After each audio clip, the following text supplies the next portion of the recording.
Hello and welcome to season 3, episode 5 of Dualistic Unity.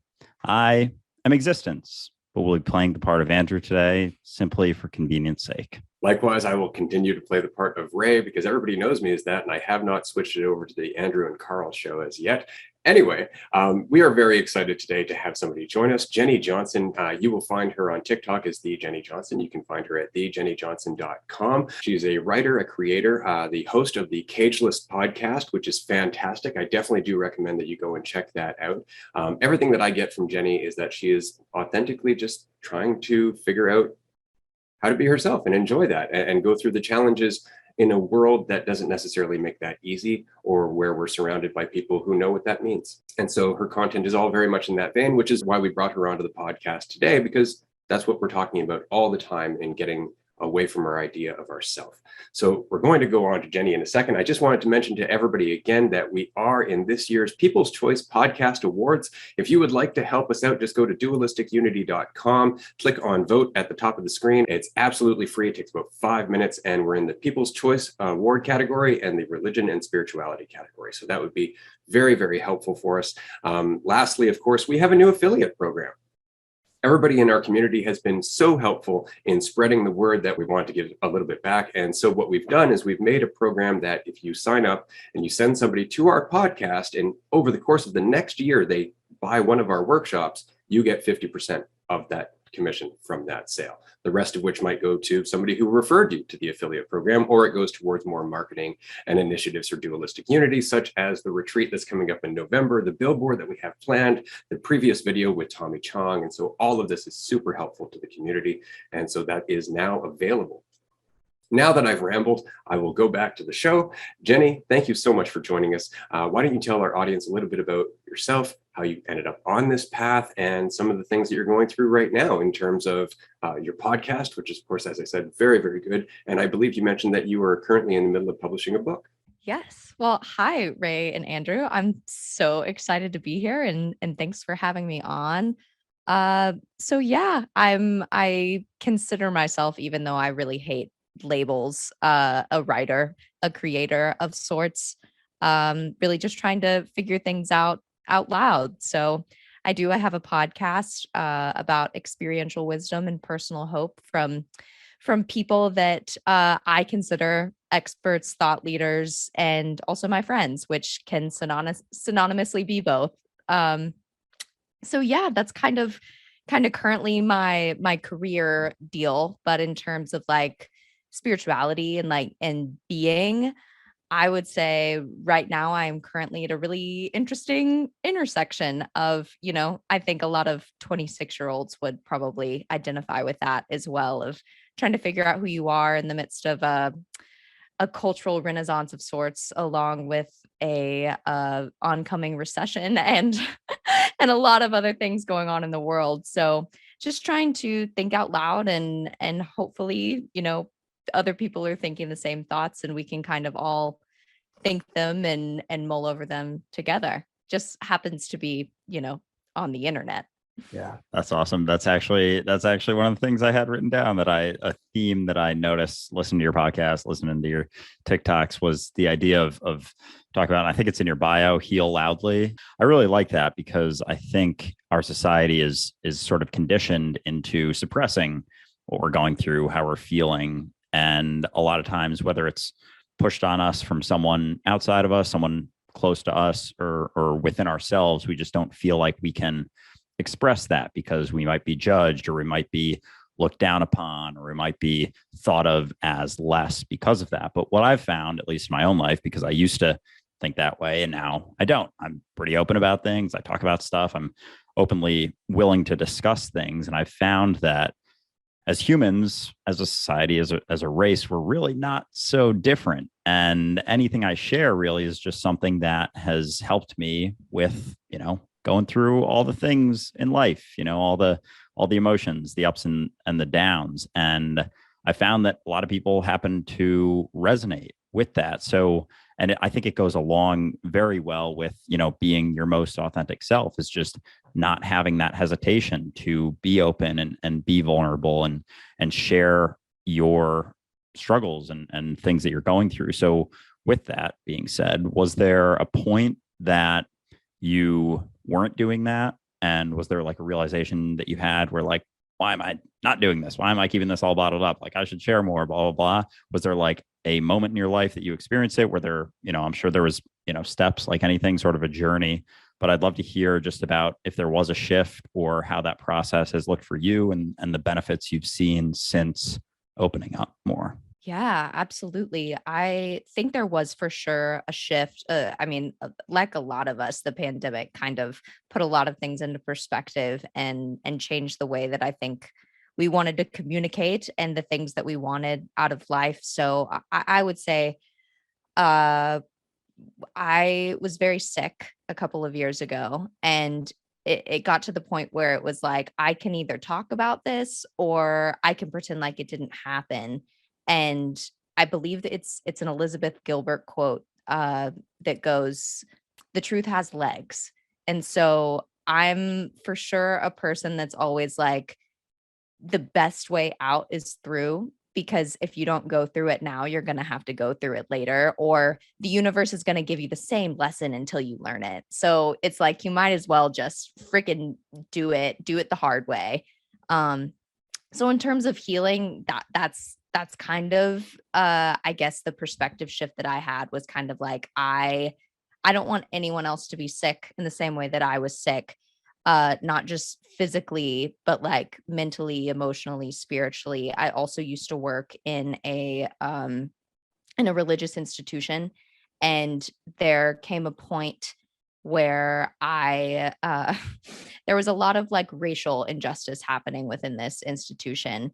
And even though I am a self-identifying cisgendered straight white woman, there was just something in me that really was like, I'm not gonna fuck with this. Like I'm not going to condone this or be a part of an institution that propels the problem that I stand against.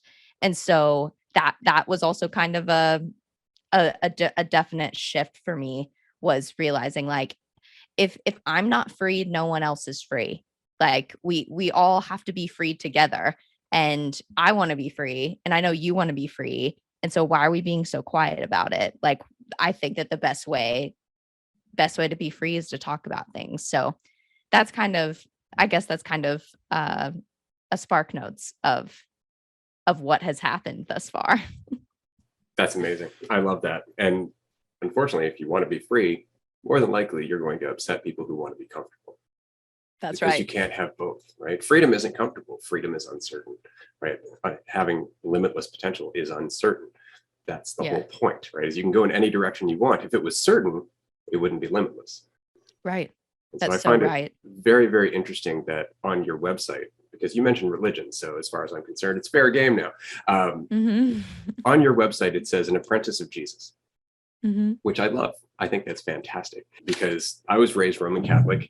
I am about as far from Roman Catholic now as you can possibly get. But Jesus, or Yeshua, whatever you want to call him, is a huge figure in terms of things that make you go, because there's a lot that person said that really isn't very far off from the things that we're talking about right now. It's just taken a little bit further. Yeah, I would also say that it has been put through the lens of a lot of men, a lot of human men that have spoken on behalf of like the divine being that we call higher power. Can So we I think can that, we say egotistical men? yeah, Okay. absolutely. I mean, especially in the Roman Catholic Church, but I don't know if I'm allowed to I can say what I want. I definitely think that religion itself has harmed so many people, but religion is also not Jesus. Like religion is not a set of, you know, religion is a set of practices and a set of rules, when spirituality is much more on the side of spirit, much more on the side of relationship. And I think that we are just now as a society getting to a point where we can recognize like, oh, I don't have to not lie or be gay to like be loved by a higher power, you know? Yeah, absolutely. Well, and this goes back to something else you were saying, that God is love, and that if you had a mission, or if there was a point to what you were doing, I don't remember which episode you were saying this in, but it was to be the most undiluted version of yourself, to be most in line with God or most in line with love, as it were. And everything that we talk about on this podcast is about the realization of that alignment, or the practice of that alignment, and the recognition that the barrier to that alignment is always identity. It's always what we think of ourselves, because as soon as we think of ourselves, it's like you were saying, religion is not Jesus. The idea of God is not God. The idea of ourself is not ourself, right? And as soon as we get caught in it, we're no longer aligned with what is. We're no longer the awareness of the universe, or at least we're no longer embodying that. Now we're living in this tiny, tiny little box. And our whole experience is based on that little box. And because it's disconnected, we fear and we compete and we compare and we do all of this stuff. And so I find so much of what you're saying is in line with what we've been talking about on here, that we had to have you on the show, because our point is very much that Jesus would have never condoned Christianity. Religion itself does the very opposite of what it's supposed to do, which is to bind us together, because religion as an identity is divisive. The truth is what is, right? The only true religion is none, because that's what binds us together. That's the one thing we can all relate on. So I just love the fact that what you're saying is, get out of the way, be yourself, speak loudly, right? Let the world and their expectations be damned. And that's exactly what every single person who's ever recognized unity does, on any level whatsoever, because they recognize that's the priority, not my petty feelings, but my effect on the whole. So I just want to say again, thank you for being here. Oh my gosh. Well, yeah, thank you. I think you brought up a lot of really great points, and Jesus would have flipped a lot of tables, I think, in the Western church, many more than he would have sat at. So from a personal perspective, like I said, working in the institution, I don't identify with any denomination now. That's why I consider myself an apprentice of Jesus. Not even like a follower of Jesus. He's my teacher. Like, he's my rabbi, he's my savior and like higher being.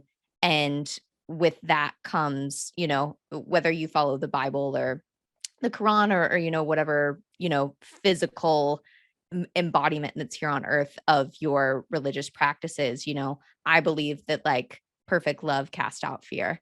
And so much of the religion that I was raised in, and the religion that has been embedded into me, and I think our society in general, is just like, you are inherently bad and you need to be made good. Like, you need to do things to make you good. And I don't think that the universe can operate on that type of inauthenticity, if you will, or at least I haven't found it that way. My life has gotten significantly better when I've started to treat myself as the friend that I believe, Jesus treats me as. And that also comes to like learning how to rewire your brain, learning how to talk to yourself differently, whether that's from other teachers that you've been taught, whether that's the voice of your parents in your head, whether that's the voice of an old coach, or like, but you were never bad. You were never born like bad, because otherwise I don't think that you would be born out of love. So that's an entirely, that's a rabbit hole for sure. Yeah, no, I think the thing with the Bible that people miss, who maybe they're super anti-Bible and religion, or like even people who are super pro, like a lot of them don't even fully read it or recognize what's being said. And there's so many parts of it, and especially Gospel of Thomas, which was left out of the current Bible in its current form. Like, there's so many amazing nuggets, because it's quotes from Jesus. It's what he actually said, as opposed to an egotistical interpretation of what he said. And I really liked what you're talking about with the idea. I kind of think of it as, or call it like unlearning, and all of those practices that you were taught when you were growing up, even the belief that because of original sin, you were born into this world unworthy, and only, finding God, or only like Jesus is the only thing that can, make you worthy. And as long as you just, listen to what our interpretation of what he says was, which was interpreted through mostly men who wanted to manipulate and control humanity in a kind of fucked up way, and for a very long time, like, that's who we're working with here. And so it's like, being a good person in their eyes, like what does that really look like? And if you're seeing people and you look into the history a bit, and it's like, so we're trying to be good people based on the perception of people who burn people at the stake, who don't agree with what they say, think being gay is like a mortal sin and you're just going to burn in hell because you were born that way. It's like insanity when you look at it from like a higher point of view. Like, this is madness that's happening, that people are just willingly buying into out of fear, purely out of fear of uncertainty. And a lot of it has to do with, because we don't understand the afterlife or really haven't gone within ourselves enough. We stay so surface level and get so caught up in the shallow end that we can't recognize maybe some of the deeper truths of this reality. And we're so caught up in the shallowness of it that it gets in the way of those things. But yeah, unlearning, I think, has been one of the most helpful things. And when I do, like client calls or one-on-one stuff like that, and people ask at the end, like, what are some book recommendations? And I was like, I always say, like, I'll give them a couple things maybe, but a lot of times I'm like, just do this for me. Every time a thought comes up about what you think you are or this limiting idea of yourself, just question it. And it's this whole idea of unlearning. I think it is so much more powerful than trying to just like stuff more information inside of our brain. So I really like that you brought that up. Yes. And just a point of it's almost hypocritical to try to assign any meaning beyond like human language. If you do look at the Bible, if that's going to be your specific set of rules and practices, how dare you try to tell me, in English that's been rummaged through Greek and Latin and thousands of years of different people and translations. First of all, I did study theology and I don't have it figured out. Most really smart theologians also don't have it figured out. And I think that's where wisdom comes from, because if you're going to sit here and say you're damned going to hell because you had an abortion, well, homie, your wife also wears gold earrings and that's not supposed to happen according to the Bible. So what's kind of what is your lens of righteousness here? And then also what you were saying about unlearning, I think that I've mentioned that I've been out of the country for the past couple of months, and I very much went on a expedition of like trying to, the cliche, go like find yourself. And very, very soon after I got out of the West, out of America, I realized that it wasn't about finding myself. It was about losing the parts of me that weren't there to begin with. And and what is it? You guys probably know more than I do that it is much more of an Eastern line of thinking when it comes to like art. It's not so much about adding, it's about taking away to like actually create the sculpture, the masterpiece that you are. And I think that like when it comes to your worth or your identity, it's really just becoming like we've said, like the least other people of yourself, becoming, that's why I think that like inner child healing and like looking at like who you are before what other people told you to be is just so important if you want to be, and I stray away from the word happy, but if you want to be content, I think that it's really, really important to get away from the idea of needing to be happy all of the time. Just being, not being happy or sad or whatever, because all of those emotions change and you can go through any of them. But yeah, really good point. That was well said. It's interesting because as a dad, my daughter's 15 now, but when she was growing up and she was very young, she had moments of just blissful clarity. Like she looked at me one day, she's like, are we in the world or on it? And it just made me think. I was like, that's a really good question. Great I'm going to think question, about babe. that, right? But as she got a little older and it became, more about like, oh, this makes me happy and this makes me happy and this makes me happy, those moments of clarity started to subside. And I know from other videos and discussions we've had before that this is part of ego development. Part of ego development is that sense of lack, is that sense of I need to fit in, is that need for control and certainty and all of that. But that desire for the end result is always what takes us away from the ability to do something with where we are now. And this is why children who are very young, who aren't taught like always go for the thing that makes you happy, they're not always given what they wanted. right? Like Mm. when I was young, and admittedly I'm old, so it was the 80s. I would just sit in a field with a stick or a rock or something. Like it was just time on my own. My daughter's homeschooled, so she's had a lot of that time on her own as well. But that's what Jesus was saying. He's like, be like a child. You know, don't be trying to get Yeah. somewhere all the time. Be where you Mm. are. And our entire everything in this world tells you quite the opposite. And that can go, I mean, that can go to through the lens of like capitalism, consumerism, of just like you are never going to be satisfied. You are never going to be happy because you need this product, you need this, you need this, you need this, and then maybe you'll be happy. Um, but in reality, there's no magic fix. And also, as you were saying, like Jesus, there's a reason why he was so particular towards children, is because kids are usually smarter than all of us. Or what's the phrase that dogs and babies see everything? And it's like, yeah, of course that they do, because they haven't been tainted with all of the things that we've been taught to look for, instead of actually see things for what they are, because it's impossible to be present when you're somewhere else in your head, when you're rummaging through the past, or you're anxious about the future. um or at least that's been my experience, is that the best moments in my life are when I don't have my phone in my hand, or when I'm not planning something out. It's just like, why can't you just like be here and be grateful for this moment that you're in, and observe it, rather than, try to trying to like dissect or assign meaning to things. um is not a way to live either, in my opinion. I'd say that's a pretty good opinion in general. I'm going to pass this back to Andrew quickly, but I wanted to mention that that idea of living in time, we've discussed this a number of times, but because we think of ourselves as a narrative, because we tend to think of ourselves as the concept instead of the reality, which is never the concept, we immediately exist in time. As long as we're a narrative, we have a before and an after, right? As long as we're a creation, or as long as we're going somewhere, there's time. And so it's very hard to be present and be someone. You have to let that someone go so you can be the moment that you are.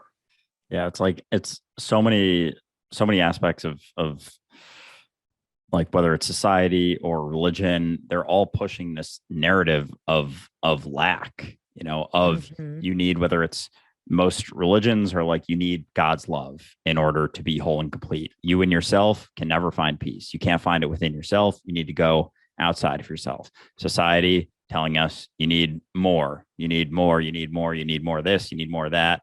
And so it's just reinforcing, like, no matter where you look, anywhere, it's like you need something outside of yourself. You within yourself are not enough. You can never be whole and complete on your own. You need something outside of yourself. So it puts us into a almost hypnotic state of desire. And as long as we're desiring, we're suffering. Like that's what it comes down to. Like peace is just a lack of desire to be anything else, anything more than you are in every single moment. But that's not the narrative that we get pushed from a very young age. It's like you have to fit in, you have to get good grades, you have to do this to get that, this to get that, don't do that or else this will happen. Like run from the stick, chase the carrot, run from the stick, chase the carrot. And it's just a perpetual state of desire for something outside of the experience that you're having in the moment. And so many people, they go their entire lives on that treadmill of fear and desire. And the moment that you're in, no matter what experience you're having, like being there for it is jumping from that treadmill or that train track that 99.9% of society is running on. But it's tough with everything being pushed that we're told. It's like from a very young age, that's how to be accepted and to make it, quote unquote, make it in the world. And it's like there's nothing you have to do to make it. It's just letting go of the idea of having to do anything at all is really what it comes down to. A lack of want, a lack of desire is all it ever comes down to. And you find really quickly that whenever you decide to, I believe it's a Buddhist teaching that like having the butterfly in your hand, that like when you just let a butterfly come and go instead of gripping onto it and crushing it and killing it, that so much more of your life, like blessings unfold, good things unfold, but also the bad things come and go too. And it's all about how much meaning you assign to those good and bad things, of just like, can this be a lesson, or was this just a product of the universe of, the butterfly effect or whatever? But yeah, that's a really good point. It reminds me of something that you actually said in one of your TikToks, that doing nothing is the elite version of doing something. And I really, really enjoyed that, because it's not that we're ever doing nothing, but there is a me doing something. And that me is the problem, because that's the idea of me needing to do rather than just being the doing. Right. Which again goes back to what we were saying earlier about religion and words that are mistranslated or misinterpreted. Right. Like when Moses met God on Mount Sinai in the Bible that I grew up with, it was, I am that I am. Right. But in the original, it was the being, just being. That's it. Yeah. And that's funny that you bring that up. I actually think I got that from a monk. I was reading a book and a monk said that. But if can you imagine the world that we could live in if we all learn to be human beings instead of human doings? And Trying. if we if we all just stopped trying to figure things out, I think that like the amount of stress and anxiety and like pushing would just diminish. And this is me like being a complete hypocrite too, because I it's something that I work on every single day. And I was having a conversation with someone who didn't grow up in our culture about narratives, and about how when we were little, we were taught a lot of the Disney narratives, a lot of the folklore and fairy tales, and they follow a really distinct plot line of just like, you are introduced, there's hardship that happens, and then the happiness comes after you get through the hardship and you work for the happiness. That's not how life has to be if you don't want it to be that way. The moment that you're in is allowed to be happy, and you're allowed to continue to be happy. But whenever you put a format on your life or a format on a situation, it's almost like you're playing God. It's like, who do you think that you are that you get to assign when you can only be happy at the very, very end? And this was kind of through the lens of more like relationships and experiences, but this is with everything. You maybe like your relationship with yourself, like, just because I'm happy with myself today doesn't mean I'm going to die, or like that it's like the very end. And so I just think that we could live in so much more abundance if we looked at it that way. Yeah. And just like you said, basically, so much of our suffering is based on our idea of the situation and how we think it should be, or we hope that it will be, or the way that we want it to be. And I do like Q&As on my Instagram sometimes, and someone asked about shyness. Like I'm having a tough time with shyness. I don't want to be shy. It's creating a lot of suffering for me. And I talked about some things, because I went through that for a while and was like very reserved growing up, and was able to sort of overcome that. But the first thing I always say is like, the shyness itself is not causing you the suffering. It's the idea that there's something wrong with being shy. It's the idea that you shouldn't be shy, and that resistance to the reality. And you can let go of the label of shyness as well. Like there's no objective, shyness. That's just an idea that exists inside of your mind. But it's not actually the shyness that's making you, uncomfortable or causing you the suffering. It's not the situation that you're experiencing. It's your thoughts about the situation that you're experiencing. Yep. It's your resistance to, it's your desire for it not to be, but it is what is, and it always is what is. And until you accept it and come to terms with it and realize that there's nothing actually wrong with it, only then will you be able to take the next step and work towards, like taking more action, realizing that, okay, this is happening now, but it doesn't have to happen forever. I can, go to that event that I'm so afraid of going to, and then, leave after a couple minutes. I can go and say hi to one person. And if they don't say anything back, like, that's fine. But that usually doesn't happen. They're usually like, hey, how's it going? Stuff like Right. that. But it has to, the first step is always an acceptance of it. It's a lack of resistance to your desire for the situation to be any different, because that's what's driving that suffering at the end of the day. Yeah. And learning that maybe the question is a little bit more important than the answer of where did I learn that being shy was wrong?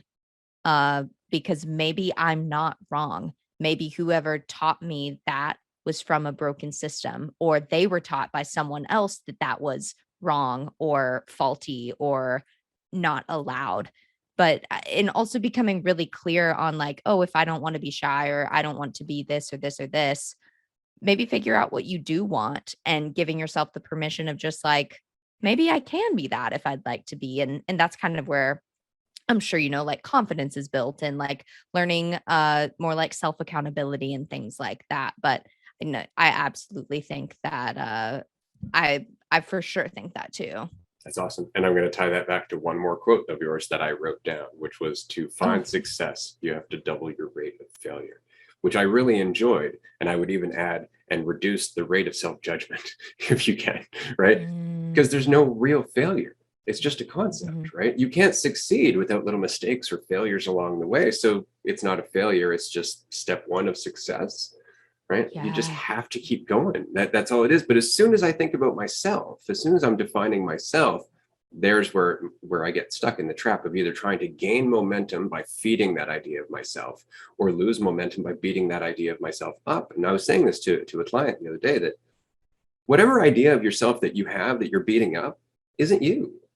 That's the worst part about this, is that you're beating up a fiction that you're not. If you were, you wouldn't be beating it up. You'd be too busy being that thing. Separate. Yeah. So I find it very interesting that you already are talking about this. Like okay, so I've said this numerous times over the last 3 seasons. I've been at this a long time. I've been awake to not being what I think I am for about 20 years. And over that 20 years, I've watched people at various different levels just decide, yeah, I'm comfortable. I'm done questioning. This is who I am now. And then the stagnation sets in, the rigidity sets in, the self-judgment sets in, and everything else starts to degrade from there. But somewhere in your mid-20s, there's this sweet spot where all of a sudden you're realizing everything you've ever been told is true doesn't seem quite right. And you have this chance to start questioning because you haven't settled on an idea of yourself. And it's not to say it only happens in your mid-20s, but it's often the case. Like when I met Andrew, for example, he was 26. He ran across my content from when I was 26, going through the same stuff, right? So it's just a matter of taking that responsibility and that accountability, again, for being the process, right? For not just saying, oh, okay, well, that's the right thing to do because they've said it is, even though every one of them is unhappy. I always find that amazing. So on your journey, what do you find to be the most challenging part of this? The questioning yourself, or trying to express the new insights that you found to people who aren't? Well, if I can add a third, Absolutely. I guess it's cumulatively all of both of them, of finding or being around people that are also willing to continue learning, and learning how to sift through, which I don't want to dehumanize anyone, but it's like how I think people find people. I think but like you were saying that you and like you guys found each other. I don't think it was an accident by any means that you intersected at a perfect point in time and space, that you related to one another. And over the past couple of months, I lost a really good friend. She didn't die. It just became really, really evident that we were so incompatible in our healing journeys and like the way that we viewed the world, that our relationship didn't make any sense to go further. And it's more about unlearning and learning more and finding those people. And it's like, who can you hold on to? No one really, because at the end of the day, who's your best friend? You got you know? And even with, I think this was like an Abraham Hicks quote or a sound that I heard once of her speaking about like her and her spouse and how it's like, well, even when I do get married, it's like, I like you real great. But at the end of the day, like I have me. Like I'm married to me. And I actually used to wear like a ring on my right hand, just as like a reminder of just like I've got me at the end of the day. But I do also think that it's important and like on a social science level too, it's really important to have a tribe and have people, but just like learning to accept and let go, accept and let go.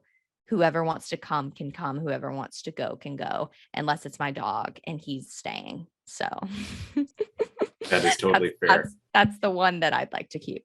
That makes sense. I just want to add quickly that I enjoyed what you said there about people find people. And it's true. It's very much like oil and water. You gravitate towards those that are similar to you, or at the very least, they're more likely to tolerate the changes that you're going through because they can relate to them.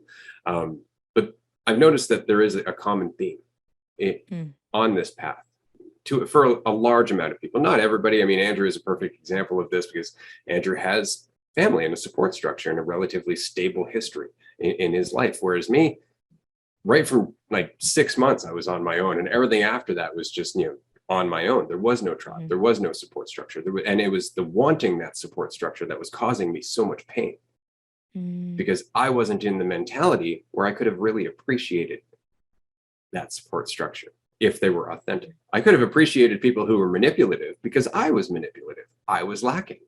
Right. Wow. And so there had to come to a point where I was able to go, right, I'm accountable for my lack. I'm accountable for the need that I perceive. And it was at that point that I stopped needing anything. And then all of a sudden, everybody I met became a potential part of that tribe because I wasn't looking for them. I wasn't trying to find them. I was being the kind of person that I would hope to meet. Right. And then suddenly there they were. I heard not too long ago that whatever potential you see in someone else is actually in yourself. So like I know a lot of, and I can only speak on behalf of my experience, but like a lot of girls that I know that are like still single or like looking for a spouse tend to make checklist of like who they want like in a future man or like husband or whatever. And I went back and looked at the old list that I had, and I was like, I am my dream man. I am him. Oh my God, I don't need I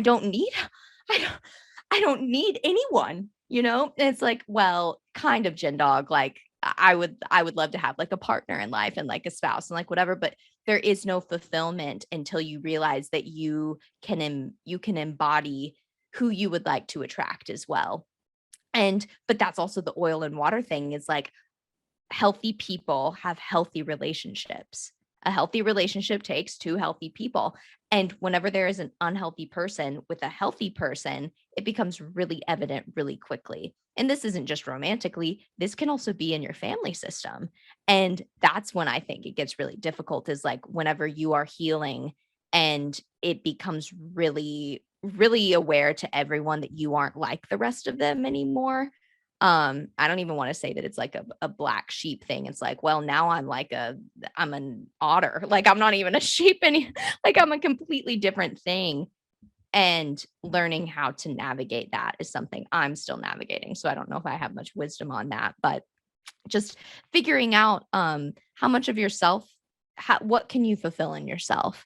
Because like you're freaking awesome. Like we are all a part of this really cool, interesting system. And like, why not play the role of yourself? Just play the role of yourself today. And if you want to change it tomorrow, change it. If you want to change it in 5 seconds, change it because you have the power to do that. Absolutely. Unless you're clinging to the idea of yourself for that false sense of certainty, which so many of us do. But I love this conversation. The idea that at the end of the day, I don't need anyone. And I'll tell my family that, I'll tell my friends that. And that's the only way to have truly authentic relationships. Because if you are in a relationship, whether it's a friendship, family, significant other, partner, whatever, and you feel like you need them, you will act subconsciously or consciously in a manipulative way to keep them around because you need them. So you're not actually really being yourself. You're being something you think they want to see because you derive your value not from within yourself, but from having people in your life, from having a group of friends, from having a family that's close to you, from having a significant other. That's how you derive your value. So as long as your value is coming from the external, from those people, and you feel like you need them or you want them in order to feel valuable, that is not a want. That is a need because your value is derived from it. So you have to let go of deriving your value from anything outside of yourself and recognize that there's no way for your value to be wavering whatsoever. There is no up and down of your value. It's unwavering no matter what. So you don't actually need anyone. And once you fully recognize that, you can be in super healthy relationships because they're not stemming from a manipulative sense of lack. And people don't like the word manipulative when I say that, when it's like, oh, I sometimes care what people think. And it's like, if you care what people think, you're going to act manipulatively because you are going to act in a way in which you hope that they like you. You're acting in a way hoping to get something in return, be it their validation, their love, them liking you, their friendship, all of those things. And it's like, it's rooted in manipulation. Anytime you're acting in a way that's rooted in lack, you will act in a manipulative way because of that. And it's fascinating, but it's not often talked about because people will say like, oh, there's nothing wrong with, wanting to be in a relationship. And it's like, why aren't you looking at that? Why aren't you looking at why you think you really want to be in a relationship? What are you lacking within yourself that makes you think that you need that? And I understand there's like sort of levels to that. There's some people that I know that are like, I need to find someone, and they're like on the prowl at all times, like walking down the street, just like looking at everyone like that could be my future wife, that could be my future husband, or whatever it may be. There's definitely levels to it, but it's interesting. I love this conversation because as long as you feel a need to have someone in your life, you will not be acting authentically. You will be acting in a way, doing your best to keep them around, whether you know it or not. Yeah. Well, I think in terms of metaphor, and how, like you were saying, that like if you need something, you subconsciously create that need. So like a hole, right? If you need a hole to be fulfilled, it's like you turn yourself from like a plate into a bowl. And it's like bowls need to be filled. A plate is always going to be flat, right? Like you're always going to stay at an equilibrium.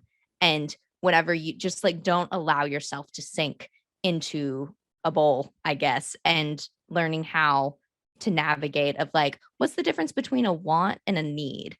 Because like I would, I would really love a Nobel Peace Prize, or I would really love a sports car, or I would really love a spouse, or I would really love, $100 million, whatever that is.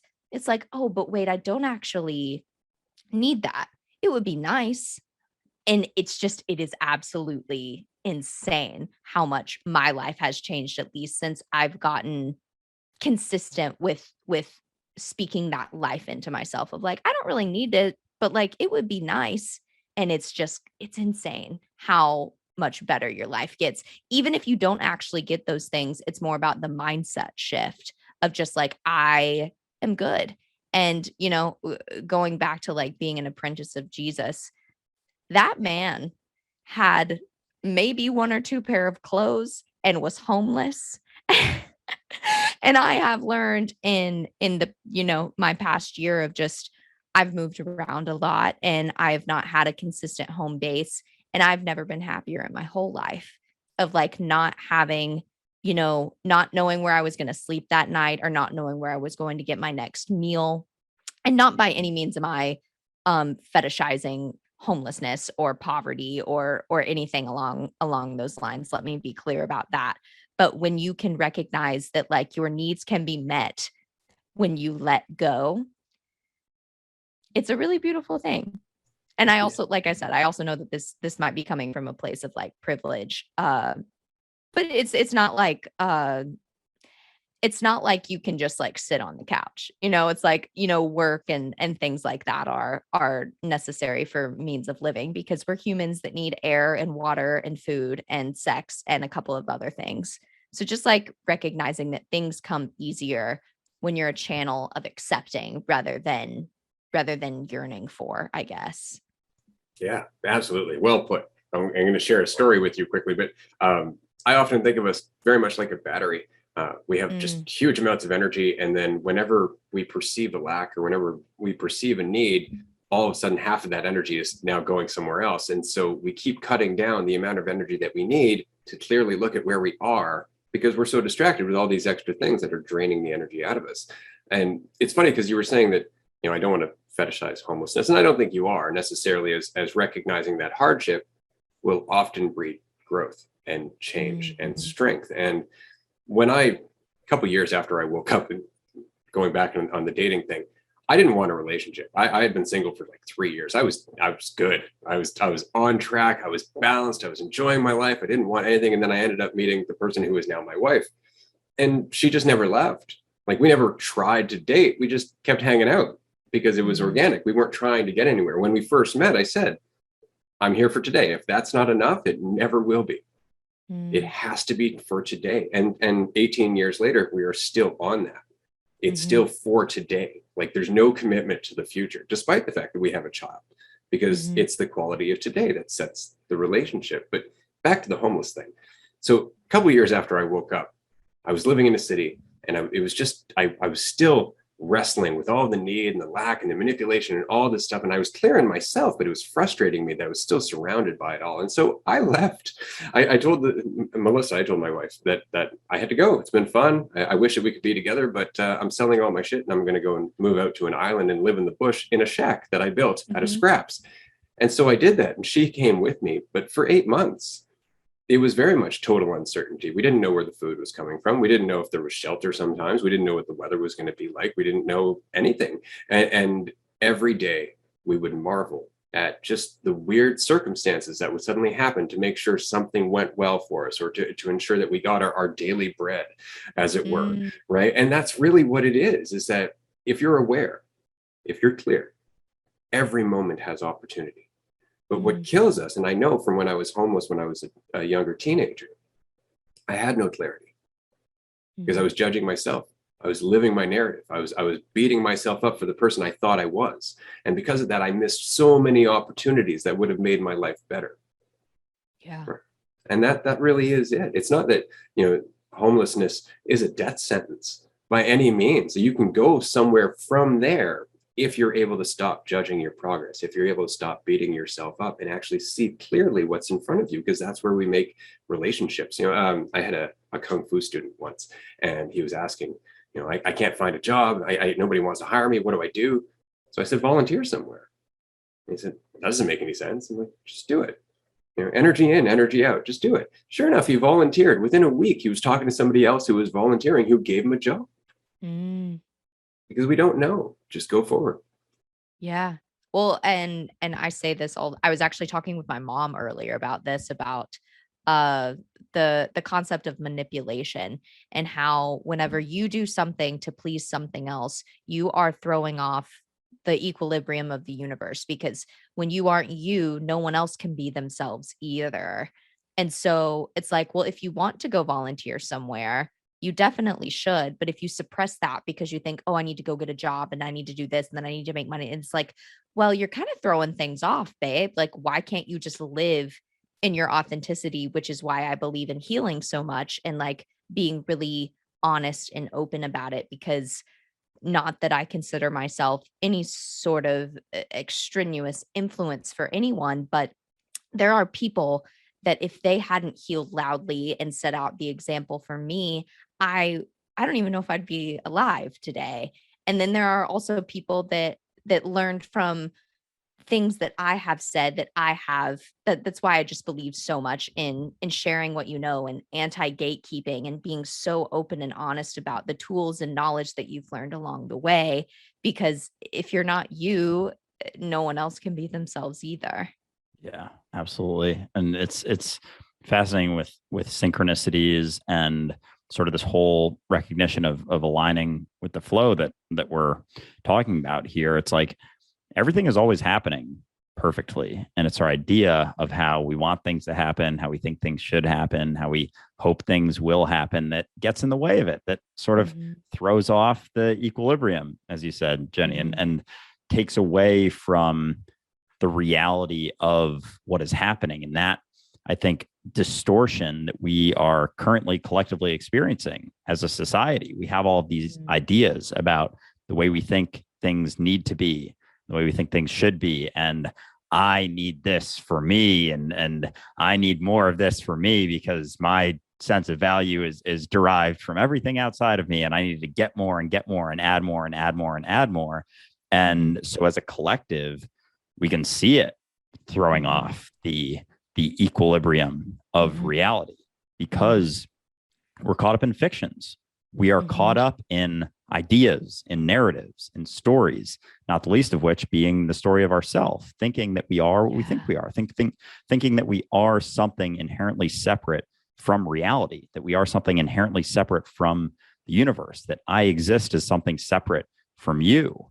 And it's just concept. It's just idea. Any division we perceive is conceptual. It's caught up in those ideas, and those ideas always throw us off from the equilibrium of reality, take us out of the flow. And we as a collective society, I think, are just experiencing a throwing off of equilibrium as we speak, because we're so caught up in the way we think things should be and the way we want things to be. And our narratives and our ideas of ourselves are all like just getting in the way of just what is. And as we let go of that, and that need for more, and that need to be something more than what we are, because we're caught up in the illusion that we are what we think we are, so we can let go, as we can peel back those ideas, like things will get a lot clearer. We'll start to be able to see like what actually should be happening or needs to be done by us as just pieces of reality, as fragments of reality. It's like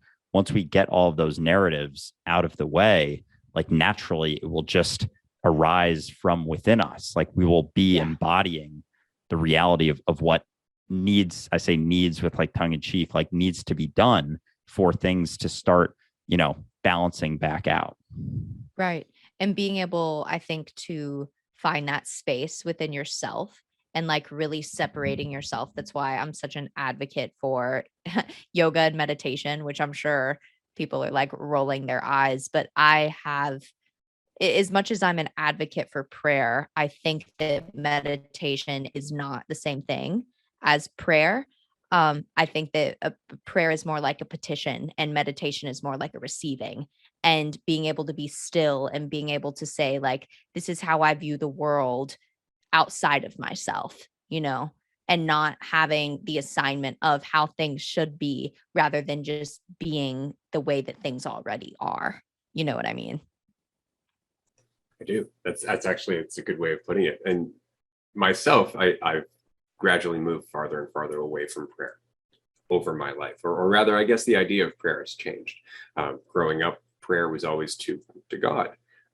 As I've grown up and recognized that there is no Ray, I've recognized there is no God, in that the idea of God is not God, right? And the perception of myself is not myself. And so who am I talking to if not myself, right? So it's just like anything. If I perceive a need to pray for, if I perceive a lack to pray about, I'm just creating that for myself, right? It's like that, the expression, I would rather reign in hell than serve in heaven, right? I'd rather think I have control and suffer for it than just let go, right? And be one with everything. And so that's very much something that's changed for me over time. And I still catch myself, but it's normally in moments of stress where I'll find myself almost petitioning to the universe, how do I do this? And what do I do now? And then I go, whoa, who am I talking to? And as soon as I do that, I have an insight of what I can do next.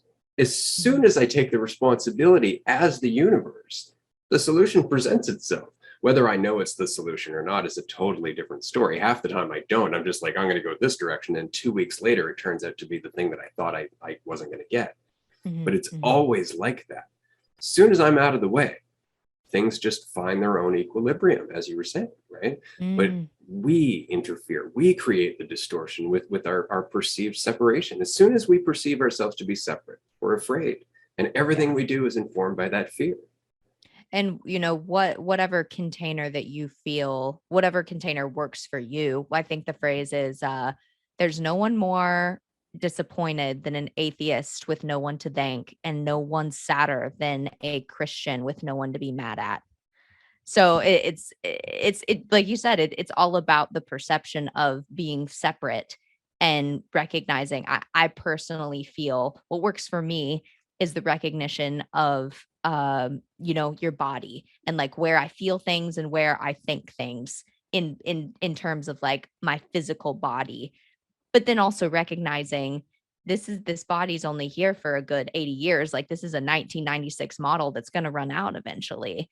And that the concept of time is a completely different conversation.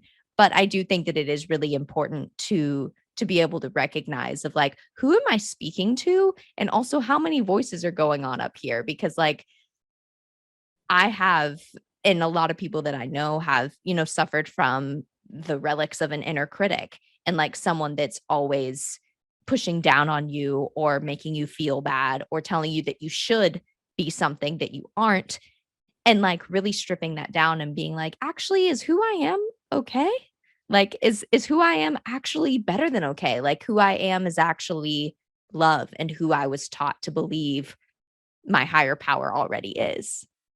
Yeah, absolutely. And with the inner critic, because that's something I dealt with for a very long time. And I had all of these ideas about who I was and what mostly what I was bad at was what it came Mhm, down to. And mhm. it's like the day that I questioned those things, the day I was able to see myself from sort of like a third person perspective. I was able to watch a recording of myself speaking with, it was clients at work. And I had all these ideas that our boss had us record a client call, these ideas about, I've mentioned this on the podcast before, but of how I was not very confident, couldn't speak very well, wasn't articulate, couldn't answer all of the questions that clients had. I had all of these beliefs and I had never really seen it in action. They were just existing inside of my head. And I had this idea, like the call didn't go very well. And then I listened to it back and it went super well. Like there was all of these things, like it was totally a false reality that I was perceiving inside of my head. And the day that I saw that, I was like, oh my God, none of those are actually the truth. And that was like a week before I started posting content because I knew I wanted to for a while, but all of those things were stopping me from that. So when it comes to that inner critic you were mentioning, it's like question all of the things you believe to be the truth about who you are, what a reality is, a constant state of questioning, because everything is always in flux. Everything is always uncertain. Everything beyond this moment right now is completely uncertain. It all is. That's our reality, is uncertainty. We are uncertainty manifest. We are change. We are process. There is nothing certain about the fabric of reality of what we are. So you have to exist in a state of questioning at all times, or else, if you're settling on answers, then you'll have something to defend. And the moment it's, an answer, it's questionable. And there's Yeah. aspects of it that are not going to be the truth, because answers are never the truth. Like words are never the truth of what it is. They can be pointers here and there, but they're never going to be what it is. So with the inner critic, it's just so important. Any idea that comes up about what you think you are, whether it's good or bad, just question Mhm, it and become comfortable with being in that state of uncertainty is the best advice I can usually ever give people. mhm, mhm. And it becomes I mean, like you were saying, it becomes finite and it becomes solid ground. And whenever you're standing on solid ground that you can't fully defend, or like, because a lot of people look at like the Bible as like fully the truth, or whatever religious practice that they believe is like fully the truth. And I think that's kind of when it becomes dangerous. Of also you're claiming that like, oh, you shouldn't question, you shouldn't you should just go, you should be blind to this one way of thinking. It's kind of like, so you think this all powerful God can't handle your questions? That kind of sounds like a problem in of itself, babe.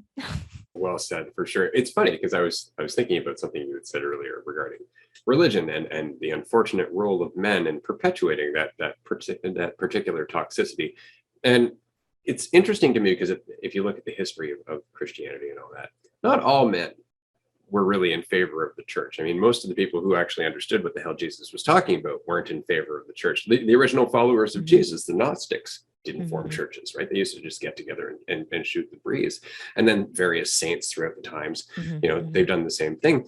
But it's always the egotistical men that run a structure. And I think that the reason for that is because they get so focused on how it identifies them and gives them that sense of control and certainty and power and all of that other stuff, that they just get caught up in it. And the reason that women aren't accepted or women aren't appreciated in those circles is because they will tend to go, but this doesn't feel good, right? Like, you're all caught up doing this.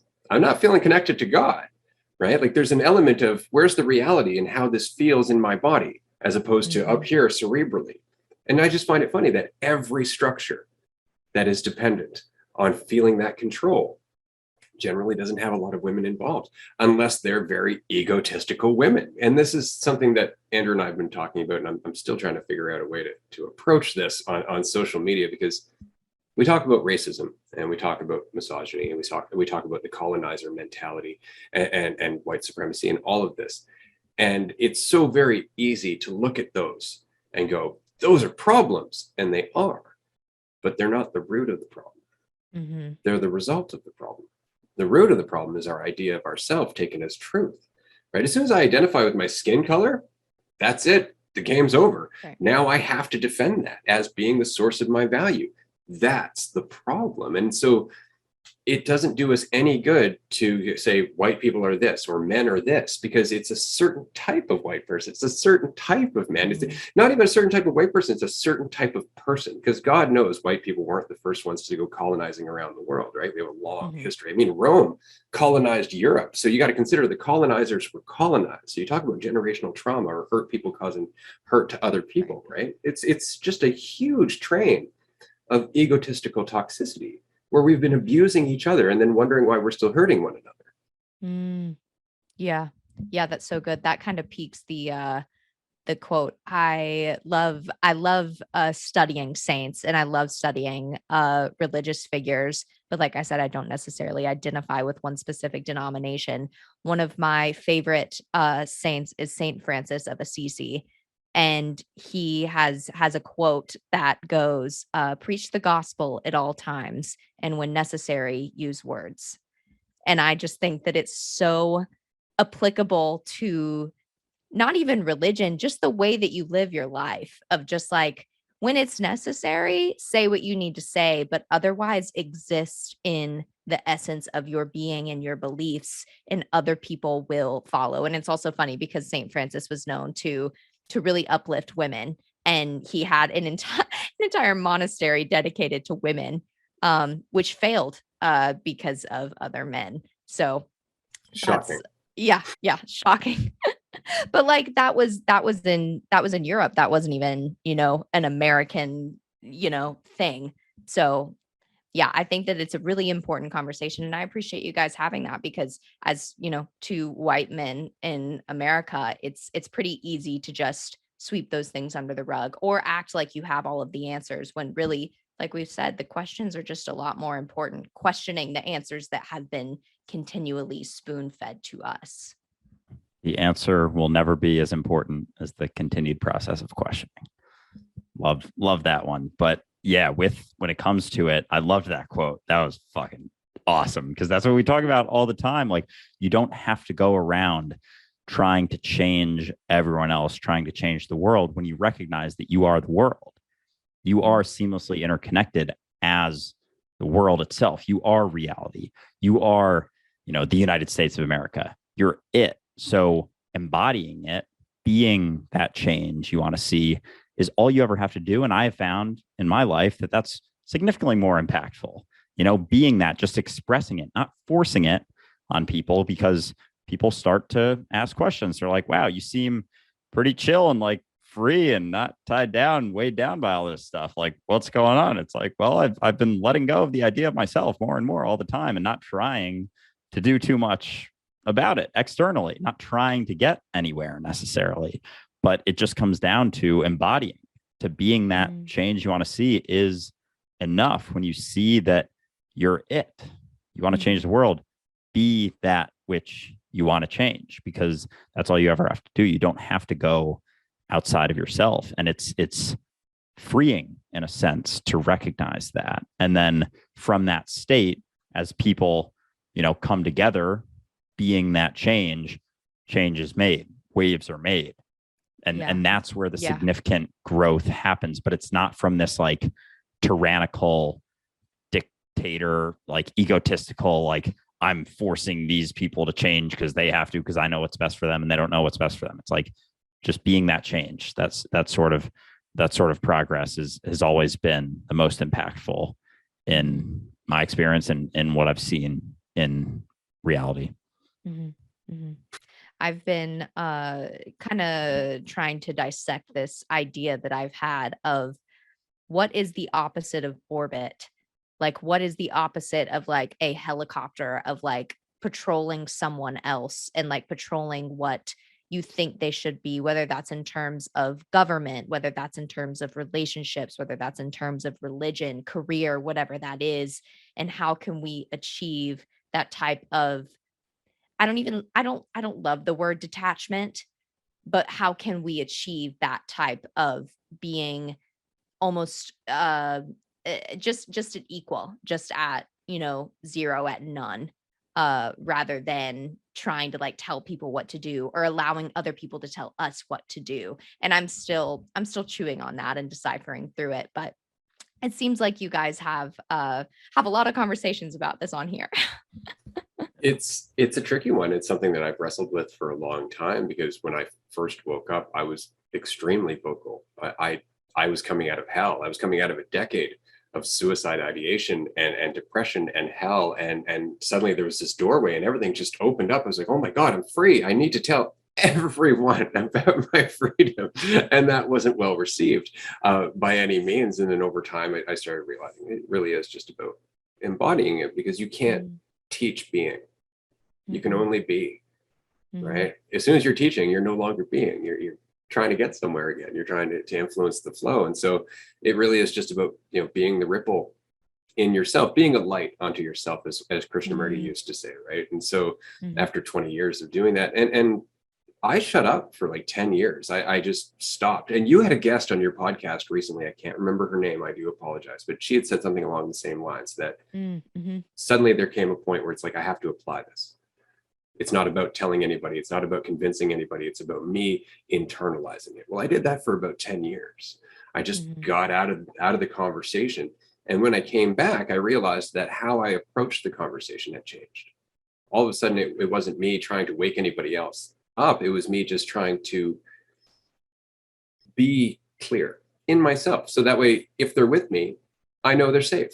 And if they're safe, they'll probably relax a little bit. And as soon as they do, their hell diminishes.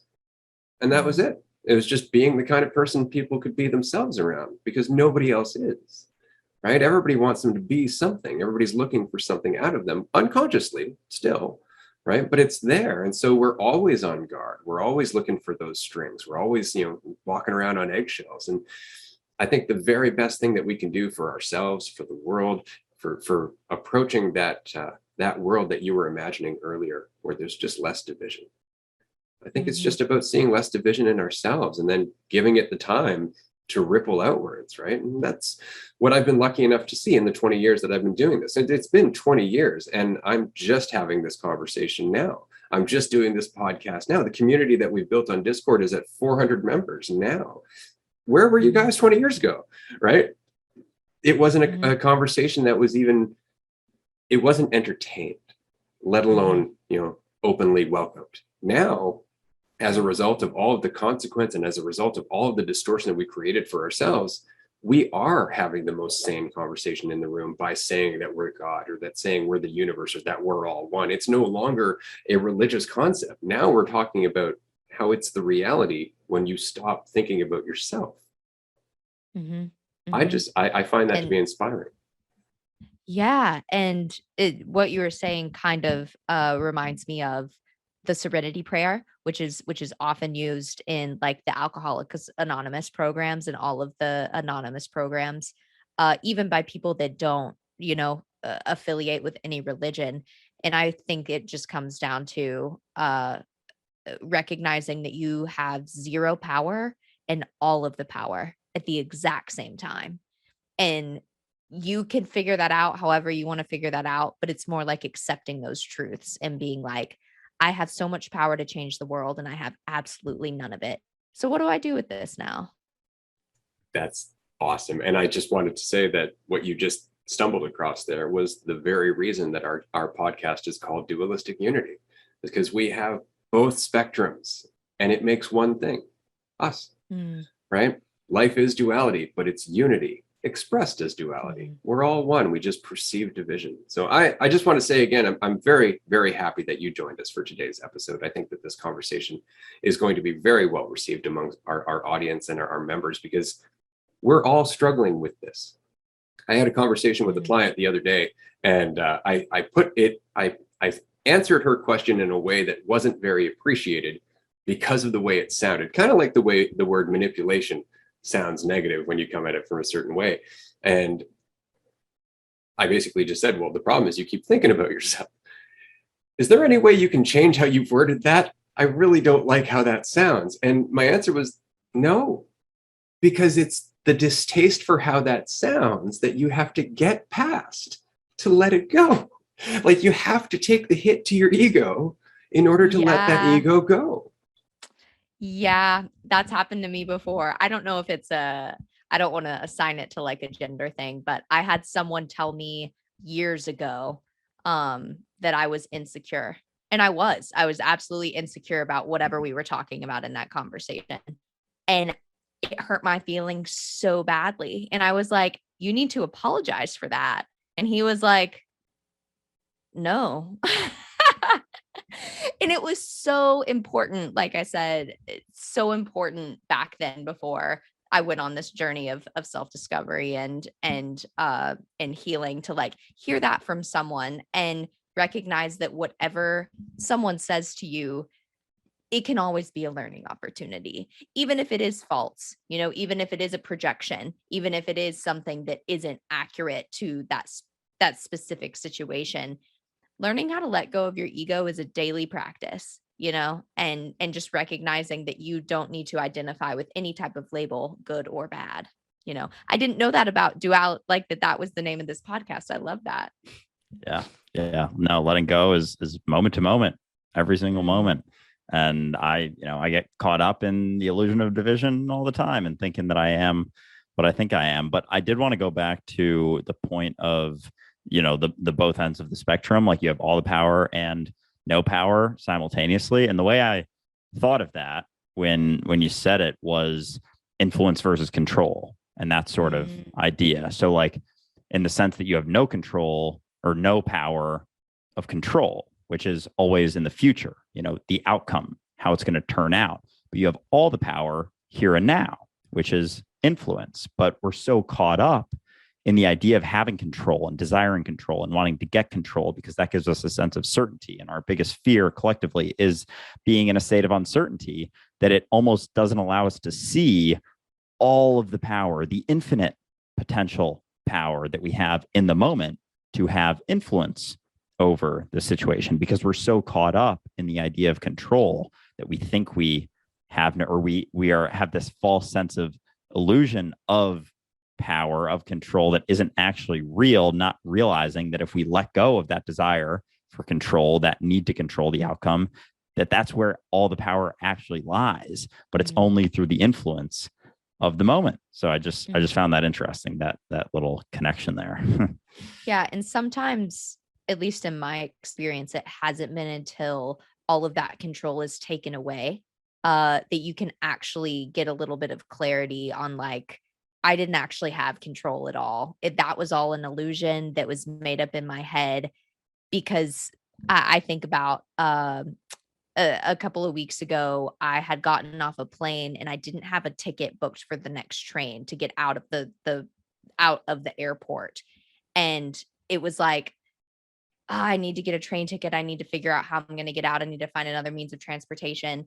And then when you actually get out of the airplane, you can just like kind of figure out where you're going after. And it's like, why do we keep trying to cross bridges before we get to them? I had dinner with a new friend, and he's someone who lives pretty nomadically. And I was talking about, don't you ever feel unstable, like when you don't have a plan? Don't you ever feel like you need to plan things out and have some control? And he said, you know what?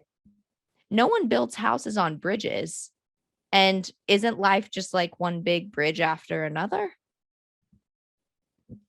So fair, like you don't need to have any sort of consistent control and clarity and plan all of the time, when there could be a meteor coming and you could die within the next 5 minutes. So letting go of that kind of control and the narrative that you try to create for yourself or whatever situation it is actually just kind of, it's egotistical, and it's actually just not very productive. No, but it definitely makes me feel better if I lack faith in myself. Mm. If I don't have any faith in my ability to adapt, I need some sense that I know what's coming and that I know what my response to that's going to be. But it's always based on my idea of myself. So I'm always in a smaller and smaller box, right? Mm-hmm, and it always has a cost. It's the Midas touch story, right? mm-hmm. Does anybody know the Midas touch story? Or King Midas? Basically, he was the richest guy in the land, and it wasn't enough for him. He wanted to be able to turn everything that he saw into gold. And so at first, this was great. Ding, gold, ding, gold, ding. Oh, come here, honey, for a hug. And all of a sudden, his family turns to gold. He goes to eat something. It turns to gold. So it just keeps taking away from his life over and over and over and over again, right? But power is the exact same thing, because we get caught in that idea of ourself again. Like, this is what's going to make me happy, right? Instead of, this is what I'm using to soothe the lack. Yeah. And when you can recognize of like, I think relationships or career in the West for sure is a really good example of that, of just like, I believe on like a research level that like fame and like success is the one thing that the more of it you get, the less happy you are. And I would argue that with a lot of different things. It's like, you think that the white picket fence is going to make you happy. You think that like having the certain amount of money in your bank account is going to make you happy, or the ring on your hand is going to make you happy, when it's the ideas of those things that are already making you happy, of just like, oh, maybe I can achieve that one day. The achievement idea is better than the actual receiving of it. I promise you. I know, because I have lost and received so many things that it's like, I didn't even know that I wanted this. This was better after I have let go of whatever idea I thought that I wanted, was when the plan of the universe, or the plan of the betterment of all of us comes into play, and things just work out better that way. Also, I'm less tired. It's like, stop trying to control everything all of the time, because you're, like you were saying, the battery. It's just like, you only have so much to give, and you might as well just be chilling if you can. Just don't do all of the time. Which our culture is really, really bad at that, I will say. I will agree with that. If you ever have a chance, I don't know if either of you have ever had the opportunity to go and watch one of these shows live, but I know you can find it on YouTube. Look up spinning plates. If there is spinning plates, if there's ever an example of how it feels to be juggling too many wants and desires at the same time, it's somebody spinning plates. Basically, they have a bunch of sticks in a row, and they get the stick wobbling, and they put a plate at the top, so it's spinning. And while that one's spinning, they try and get all the sticks with plates at the top and keep them spinning at the same time. And it looks just like chaos by the end of it, because he's just jumping back and forth to keep all these plates from falling down. And that's exactly the mentality that we get into when we think we need control over our lives. This is a mentality that at one point almost killed me. I was having heart problems at 19 years old. I was getting to the point where I was so anxious I was blacking out. And it was because I was never enough. I always had to make sure I was perfect. I always had to make sure that everything I did, everything I said was exactly the right way, because my happiness was dependent on it. So there was a lot riding on me doing the right thing. Right? Never realizing that it wasn't about what I did. It was about the mentality I did it in.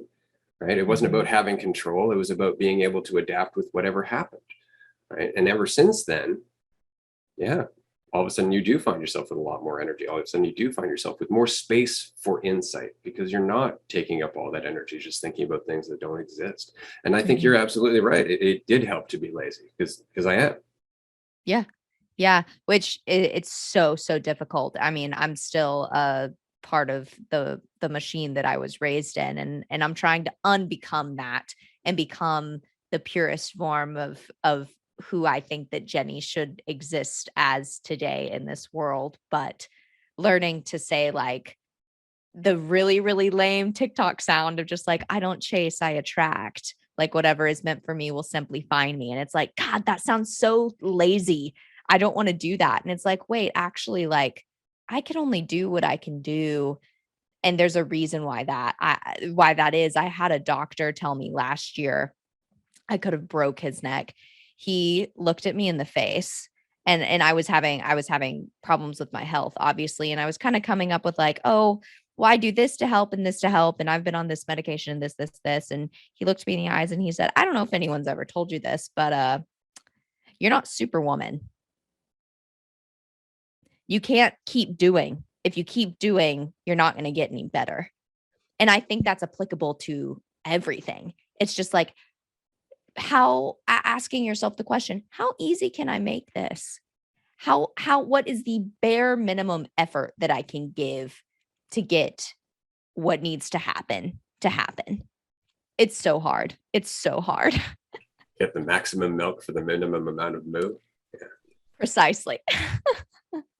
Yeah, it's fascinating how exhausting our idea of ourself is. And anytime we're desiring, anytime we're doing, it's through the lens of our idea of ourself, of our opinion, of what we think we should be doing. And to quote Ray from one of his videos from Discover Transcendence, it's a lot about this idea of when it comes to happiness and getting what you want, we think that when we get what we want, we're happy because we got the thing.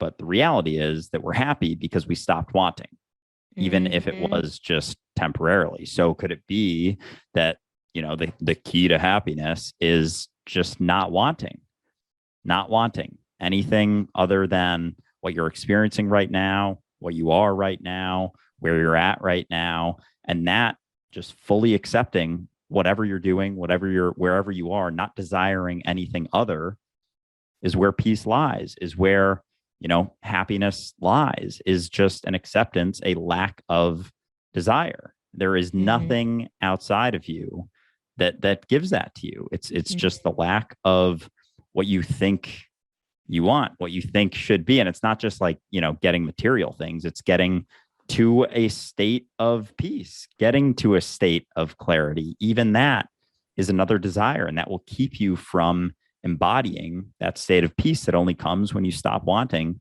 to be or do or become anything other than what you are in the moment that you're experiencing every single moment. So yeah, it's one of my favorite quotes is like, key to happiness is not wanting. That's what it comes down to. Anything other than what you are. I want to toss a caveat in there quickly, just because I know from watching Jenni's content that there was an episode on getting what you want. Actually, I was really enjoying that episode because, as with all language, the trick is that we're using words that have different meanings to us, right? Want may mean one thing to one person and mean something to another person entirely. Like sometimes want and need to a person are synonymous. They don't see the difference. If I want it, I need it. That's pretty much it. It's going to make me happy. Therefore, that's a need. It's like, it's not. It's a perceived need. Maybe, right? What we really need is like food, water, shelter, that kind of thing, right? But there's wants. And so is it bad to want things? No, not at all. I want to go to the store. I'm going to go to the store. Do I need to go to the store? Maybe not, right? Is my life going to be worse off if I can't get to the store today? Well, I can always go tomorrow, right? Or I can find another store. How much am I committed to that end result? Right. And that's really the only danger in picking a direction. Otherwise, we're just a limitless being picking a direction and opportunities to express our limitlessness. But as long as we're feeling lack, trying to get somewhere where now we're whole, that's what gets in our way each and every time. But if we're whole, every direction is fulfilling. Nothing is promising fulfillment. Yeah. Yeah, that's so good. And I uh, that's the thing is you learn the more that you let go, the more that you learn, oh, whatever was meant for me is actually going to happen if I just allow it to happen and I stop fighting so hard and I stop gripping so hard onto the ideas of what I think is going to make me happy or what it is I think that I want. What's the song, you might just find sometimes like you get what you need. And whatever it is that you need is going to be implemented into your existence however the universe decides that day. I think it's I'm trying to think where I learned this or read this. Have you guys read Steal Like an Artist? It's like a really quick read, but one of the practices in it is the teaching of that the universe finds channels for everything. And if you have an idea and you don't express that idea, the universe is going to find someone else who is willing to at whatever moment that is. So it's like stealing artwork or copying artwork or whatever it is, whether that's, music or writing or whatever. It's like, well, if you have an idea, babe, like you better write it down because otherwise the universe is going to find someone else to do it. And it's like, do you want to be the next? I'm sure that someone at some point had the idea of Harry Potter, but J.K. Rowling was the one who decided to do it. Because she was ready and open to receive that idea and whatever it was that was supposed to happen from that story. So it's just like, wow. And I'm not saying by any means that J.K. Rowling was lazy or just waiting around for an idea, but she was willing to put it out there at whatever time it was given to her. Yeah, absolutely. I'll pass this back to Ray, but I just had a sort of way that I was thinking of this like graphically in my head, and I was actually thinking about this. Funny how that works out this past week. Like those rubber balls that are, I don't know, in like kids stores and they have little spiky things at the end. I kind of saw like reality as that, like that's reality, and the prickles are all just like people or just like fragments of awareness. And your idea of ideas, they're kind of like in the ball and they're bouncing around. And Ray has said in the past that his insights, he doesn't take credit for them because he doesn't know where they come from, because there's just nothing getting in the way of him embodying them or expressing them. They're just being expressed. When we talk on this podcast, oftentimes I have no idea what we talk about by the end because it's just like flowing through. We're kind of like in the flow of it, not judging how it's happening or what's being said or how it might be perceived by the audience. We're just in it. We're just doing it. So I was thinking of like the like inventions are like bouncing around potential things, and like as us as the universe and just reality kind of works its way out, finds that equilibrium, there's like potential inventions that it's like, oh, this is something that would be beneficial for us right now. Like even the idea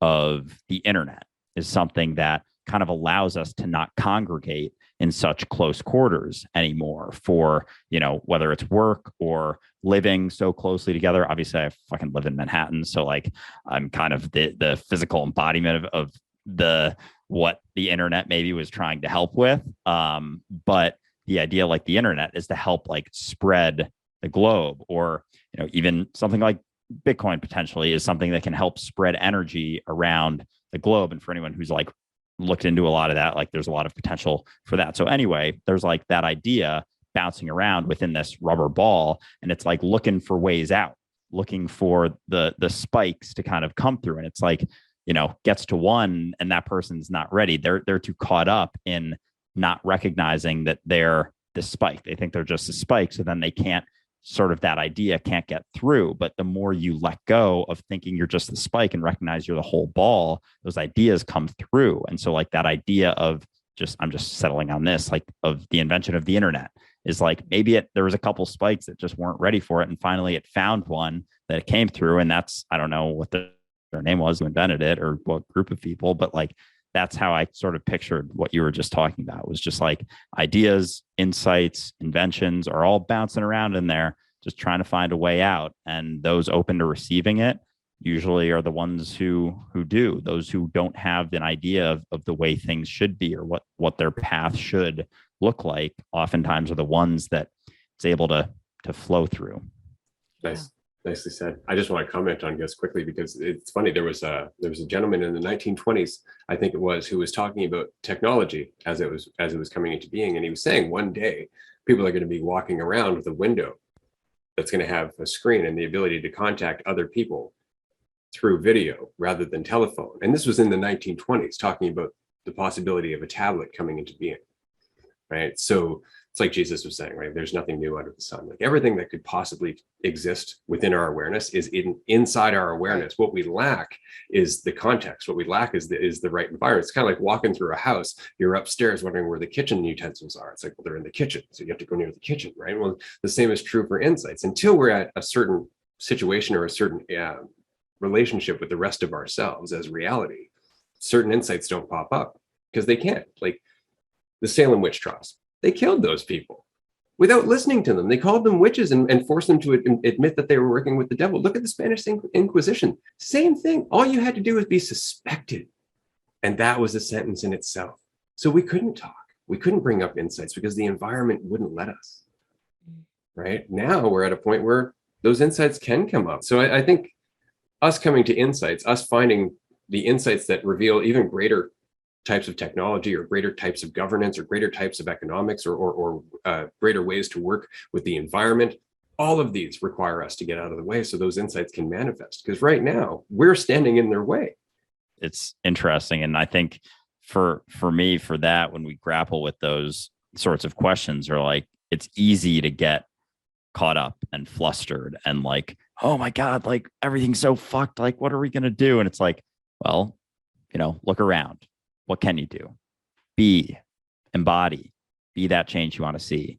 From there, ripples are going to be made. You're going to have an impact that is so powerful and drastic and infinite and eternal that you don't even recognize. Smiling at one person on the street can ripple and echo in eternity. Like you actually have no idea the impact that we have on every single moment, both within and without. But it comes from within. Change comes from within and spreads from there naturally, always. It doesn't have to go from without. We don't have to change the external because we are the external, no differently than anything that we perceive as the external is.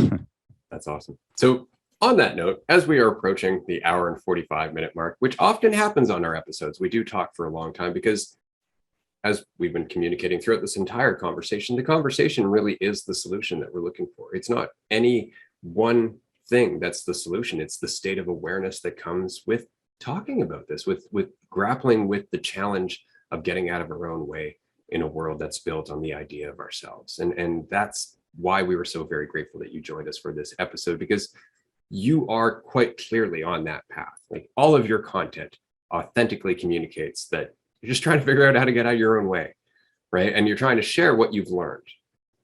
That's the solution. You're the solution. Anybody who's on the same path is the solution. And we always end up on that path when we question ourselves. The only question is how we get to that point where we question ourselves. For me, it was hitting rock bottom numerous times. For other people, it's they just decide, I'm done. I'm done suffering. I'm done doing what everybody else tells me I should be doing. And so I'm inspired. I'm inspired by creators like you, Jenni, who are out there sharing your journeys and really just pushing the envelope. Like I love your podcast. I love the fact that you write and that you're trying to get published. Like you have momentum and enthusiasm for your path as a whole. And if everybody had that, the world would change in a very short period of time. And so that's what this is all about. And I'm very glad that you joined us. Now, before we let you go, I would like to ask, are there any tips or tricks or insights that you find that you rely on day to day going through challenges or when dealing with self-doubt that you would like to share with our audience before we part ways? Yeah. I mean, I think that first of all, very kind words. I really appreciate those. And I co-sign for sure that if we all just keep trying and stop gatekeeping things from one another and being honest, I don't think that there's any reason to keep secrets about anything anymore. So however I can help, you can help, we can help each other. Always just try to be of service. But in terms of practices and mindsets that I try to keep, I really try to remind myself every day, whenever, the inner critic comes in, or I start to become really, the existentialism, or, whatever starts to play in my head, of just kind of like, instead of asking what the worst can happen, asking myself what's the best that can happen, and really detaching myself from any type of outcome. So if you also find yourself doing that, or have struggled with any sort of mental ailments or cages, another thing that really helps me a lot is, there's a quote that I try to remind myself of that: when you're in your head, you're dead. So trying to get out of your head, trying, whether that's going for a walk, whether that's helping someone else, and like really becoming unself interested all of the time, I can promise you that whenever you are out of your head, into your body, into helping someone else, that I've never regretted getting out of here, because we've been in here for an hour and 45 minutes, and there's always time to do that. But I think that I had read, I don't know if you guys are a fan of Ryan Holiday and like the Daily Stoic. But I love learning about stoicism and philosophy and philosophers. But yeah, something that he was talking about was that there is a time for everything, and you can't mull all of the time. You can't think all of the time. Sometimes you can go bake a cake, or like you can go volunteer at a homeless shelter. Sometimes you can go for a walk with your dog. So when all else fails, try to do something really really simple and out of your head. So I think that answers your question. Yeah, it's all a meditation. I like to think of it, and it's all opportunity to let go of your assumptions of the way you Mhm. think it should be, or the way you think it should go, or the way you think you should be. So Mhm. yeah, Mhm. absolutely love that, and really appreciate you joining us. This is a very, very Yes. enjoyable conversation. Absolutely love your content. Love the podcast. Yeah. Appreciate you being you and expressing all of that for everyone. It's a great example for the potential of what's possible when we question, when we let go, and when we align with the flow. I didn't mean to Yeah. rhyme that, but yeah, I definitely appreciate the time you gave us today, Jenni. Yeah. Yeah. Well, thank you guys for, like I said, having these conversations. They're important. I agree. I haven't stopped talking about him for 20 years. I don't know if I even can at this point. It's just what I do. I mean, when I'm not talking about it verbally, I'm talking about it through everything I do. Right. Mhm. So we're going to wrap up the episode here. I want to remind everybody, of course, that there are still some tickets available for our upcoming retreat in November on Vancouver Island. It's going to be 8 days in a 4,500 plus square foot house. We've got a heated pool, billiards table. You're going to be hanging with Andrew and I. So you're going to be able to talk about anything you want for the entire time that you're there. There's some provincial parks. It's going to be gorgeous. So if you can join us, definitely do so. The tickets are at dualisticunity.com. We would love to see you there. Jenni, again, thank you so much for joining us. We will see everybody next week for episode 6. Thanks, everyone. Hi, everyone.